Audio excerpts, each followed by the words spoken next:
ক্রমশ শক্তি হারাচ্ছে নিম্নচাপ। আগামী 24 ঘন্টায় এই নিম্নচাপ আরও বেশ খানিকটা শক্তি হারাবে, এরকমটাই কিন্তু আলিপুর আবহাওয়া দপ্তরের পূর্বাভাসে বলা হচ্ছে। ফলে খুব স্বাভাবিকভাবেই বৃষ্টিপাতের পরিমাণ কমবে। তবে আগামী এক সপ্তাহ কলকাতার আকাশ মেঘলাই থাকবে, তাপমাত্রা বাড়বে না 25শে জুন পর্যন্ত।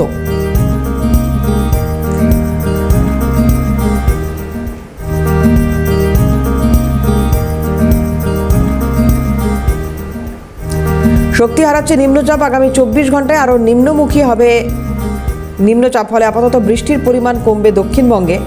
আগামী এক সপ্তাহে কলকাতায় আকাশ মেঘলাই থাকবে। অভিরূপা আমাদের প্রতিনিধি রয়েছেন, সরাসরি কথা বলবো। অভিরূপা, জানবো হাওয়া অফিস কি বলছে।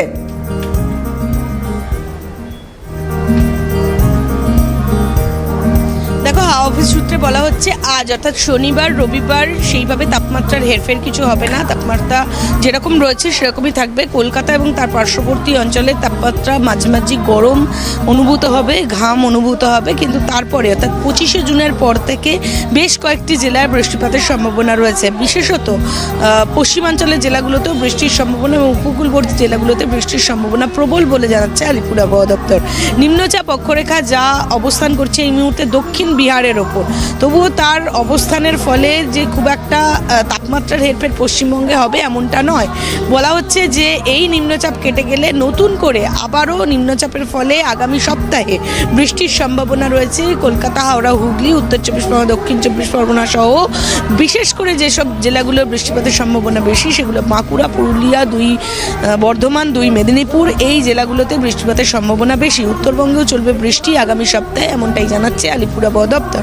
তবে 25শে জুন পর্যন্ত সেইভাবে তাপমাত্রার খুব একটা হেরফের হবে না, খুব একটা রোদ ঝলমলে দিন দেখা যাবে না। মাঝে মাঝে রোদ ঝলমলে হলেও বেশ কয়েকটি জেলায় আবারও মেঘলা থাকবে আকাশ, মাঝে মাঝেই মেঘলা হয়ে যাবে আকাশ, গরমটা বজায় থাকবে, আর্দ্রতাজনিত অস্বস্তি বজায় থাকবে, এমনটাই জানাচ্ছে আলিপুর আবহাওয়া দপ্তর।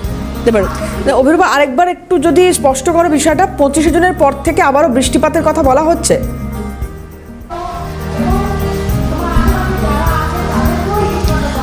দেখো, যে নিম্নচাপ অক্ষরেখা পশ্চিমবঙ্গের ওপর এতদিন অবস্থান করছিল তার অবস্থান এই মুহূর্তে দক্ষিণ বিহারের ওপর হয়ে গিয়েছে।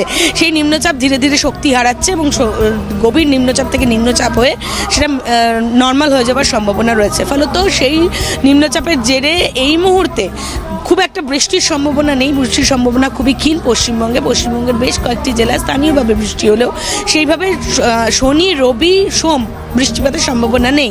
তবে সোমবার বিকেলের পর থেকে বা 25শে জুন থেকে বৃষ্টিপাতের সম্ভাবনা বাড়তে পারে, এমনটাই আভাস দিচ্ছে আলিপুর আবহাওয়া দপ্তর। এবং সেখানে বলা হচ্ছে যে পশ্চিমাঞ্চলের জেলাগুলোতে বাঁকুড়া, পুরুলিয়া, 2 বর্ধমান, উপকূলবর্তী জেলা বলতে 2 মেদিনীপুর, এই জেলাগুলোতে বৃষ্টিপাতের সম্ভাবনা প্রবল রয়েছে বলেই মনে করছে আলিপুর আবহাওয়া দপ্তর। অন্যদিকে 2 চব্বিশ পরগনা, হাওড়া, হুগলি, কলকাতা, এই জেলাগুলোতেও বৃষ্টি হবে, স্থানীয়ভাবে বৃষ্টি হবে 25শে জুনের পর থেকে। তবে 25শে জুন পর্যন্ত তাপমাত্রার খুব একটা হেরফের হবে না, এমনটাই জানাচ্ছে আলিপুর আবহাওয়া দপ্তর। এক্ষেত্রে বলা হচ্ছে যে বজ্রবিদ্যুৎ সহ যে বৃষ্টির পূর্বাভাস ছিল সেটা এই মুহূর্তে নেই, কারণ নিম্নচাপ অক্ষরেখা ধীরে ধীরে শক্তি হারিয়েছে এবং তার অবস্থান এই মুহূর্তে দক্ষিণ বিহারের ওপর হয়ে গিয়েছে। ফলত তার জেরে খুব একটা বৃষ্টিপাতের সম্ভাবনা পশ্চিমবঙ্গে না থাকলেও আগামী 25শে জুনের পর থেকে বৃষ্টিপাতের সম্ভাবনা রয়েছে বলেই মনে করছে আলিপুর আবহাওয়া দপ্তর। অভিরূপার সঙ্গে থাকো। এই নিম্নচাপ খানিকটা হলো শক্তি হারানোর কথা যেটা হাওয়া অফিসের তরফ থেকে বলা হচ্ছে, যেটা অভিরূপাও বলছেন। শহরতলি, কলকাতা, এই সমস্ত জায়গায় বৃষ্টিপাতের পরিমাণ আগামীকাল বা সোমবার পর্যন্ত খানিকটা কম থাকার কথা বলা হলেও উপকূলবর্তী যে জেলাগুলো রয়েছে সেখানে ঠিক কীরকম পরিস্থিতি একটু জানার চেষ্টা করব। হরিপদ আমাদের প্রতিনিধি রয়েছেন সুন্দরবন অঞ্চলের ওয়েদার এই মুহূর্তে একটু জানবো হরিপদর কাছ থেকে।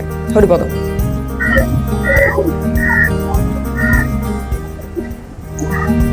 দেখো দেবারতী, সুন্দরবনের উপকূলবর্তী এলাকায় সকাল থেকে কিন্তু মেঘলা আকাশ এবং আকাশের কিন্তু মুখ ভার রয়েছে এবং বৃষ্টি হওয়ার সম্ভাবনা নেই। তবে হালকা ও মাঝারি কিন্তু বৃষ্টি হওয়ার সম্ভাবনা রয়েছে বেশ কয়েকটা দিনের মধ্যে। তবে সুন্দরবনে যে সব নদীমাতৃক এলাকায় এবং খেয়া পরিষেবা, সেই খেয়া পরিষেবা কিন্তু স্বাভাবিক রয়েছে সকাল থেকে এবং যান চলাচল কিন্তু স্বাভাবিক রয়েছে। সব মিলিয়ে সুন্দরবনে কিন্তু একটা পর্যটকদের আনাগোনা বাড়ছে এবং শীতের একটা যেমন একটা আবেগ থাকে সুন্দরবনের উপকূলবর্তী এলাকায়, পাশাপাশি কিন্তু বর্ষায় কিন্তু কিন্তু সুন্দরবনে পর্যটক আসে এবং আলিপুর আবহাওয়া দপ্তর সূত্রে খবর ভারী বৃষ্টি হওয়ার সম্ভাবনা নেই, তবে হালকা ও মাঝারি বৃষ্টিপাত হওয়ার কিন্তু সম্ভাবনা রয়েছে বেশ কিছু জেলা জুড়ে। দেবরতী, এখান থেকে অভিরূপা একটু আসি তোমার কাছে, যেটা তুমিও কিছুক্ষণ আগে বলছিলে যে এই যে নিম্নচাপ অক্ষরেখাটি তৈরি হয়েছিল সেটা যত সময় যাচ্ছে বিহারের ওপরে বা উত্তর পশ্চিম ভাগে সরে যাচ্ছে, ফলে যেগুলো পশ্চিমাঞ্চলের জেলা সেইখানে বৃষ্টিপাতের সম্ভাবনা থাকলেও এই উপকূলবর্তী অংশগুলোতে এখনও কেন এই মেঘলা আকাশ বা হালকা মাঝারি বৃষ্টির যে পূর্বাভাস বা সম্ভাবনার কথা উঠে আসছে, কি কারণে সেটা কি স্পষ্ট হচ্ছে?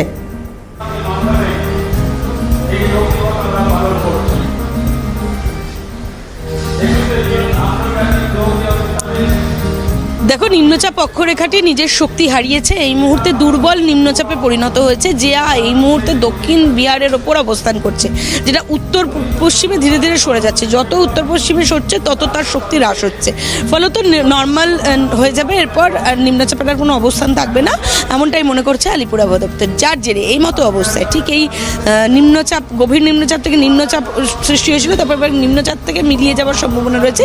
এই যে সময়টা, সেই সময়টাতে বেশ কয়েকটি জায়গায় স্থানীয়ভাবে বৃষ্টিপাত হওয়ার সম্ভাবনা রয়েছে, কিন্তু সেক্ষেত্রে আলিপুর আবহাওয়া দপ্তর বলছে 25শে জুন পর্যন্ত দক্ষিণবঙ্গের কোথাও কোনো আবহাওয়ার খুব একটা পরিবর্তন বা হেরফের, বড় করে হেরফের হবে না।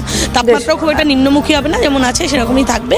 25শে জুনের পর থেকে ধীরে ধীরে বৃষ্টিপাত হতে পারে, তাপমাত্রা নিম্নমুখী হতে পারে। তবে উত্তরবঙ্গের জেলাগুলোর জন্য বলা হচ্ছে যে টানা বৃষ্টিটা চলবে, যেহেতু বর্ষা সেখানেও রয়েছে, সেই কারণে বৃষ্টিপাত হবে। স্থানীয়ভাবে পাহাড়ে যেরকম বৃষ্টি হয় উপরের দিকের জেলাগুলোতে, সেরকমভাবে বৃষ্টি হবে। পাহাড়ের নিম্নভাগে অর্থাৎ নিচের দিকের যে জেলাগুলো রয়েছে সেই জেলাগুলোতে বৃষ্টিপাত হওয়ার সম্ভাবনা খুবই ক্ষীণ, তবে সেই বৃষ্টিপাত হলেও তাপমাত্রার খুব একটা হেরফের হবে না পাহাড়ের নিম্ন দিকের যে জেলাগুলো রয়েছে তাতে। তবে উত্তরবঙ্গের উপরের দিকের জেলাগুলোতে অবশ্যই তাপমাত্রার হেরফের হবে।